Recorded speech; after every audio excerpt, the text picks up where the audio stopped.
చచ్చిపోయిందంటవారా?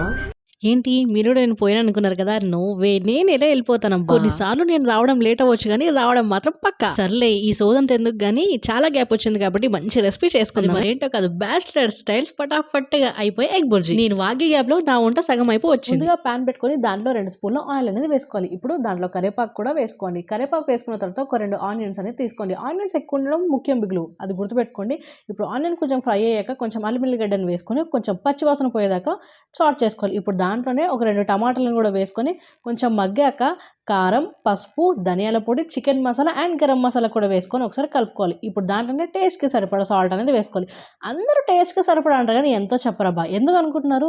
ఎవరి హిసాబ్సే వాళ్ళకు ఉంటుంది. ఎందుకంటే కొంచెం మంది ఎక్కువ తింటారు, కొంచెం మంది తక్కువ తింటారు. సో అలా సాల్ట్ చేసుకున్న తర్వాత నేను 4 గుడ్లను వేసుకున్నాను. అలా గుడ్లను వేసుకున్న తర్వాత మూత ఒక 5 మినిట్స్ పెట్టేసుకొని వదిలేసుకోవాలి. ఇప్పుడు దాన్ని ఓపెన్ చేసుకొని మంచిగా ఒకసారి సాల్ట్ చేసుకోవాలి. దీన్ని ఇంకో 10 మినిట్స్ లో ఫ్లేమ్లో పెట్టుకున్న తర్వాత ఎగ్ మొత్తం మంచిగా కుక్ అయిపోతుంది అనమాట. దీన్ని మంచిగా కలుపుకొని వేడి వేడనంలో సర్వ్ చేసుకోవాలి. అంతే, సింపుల్, అయిపోయింది.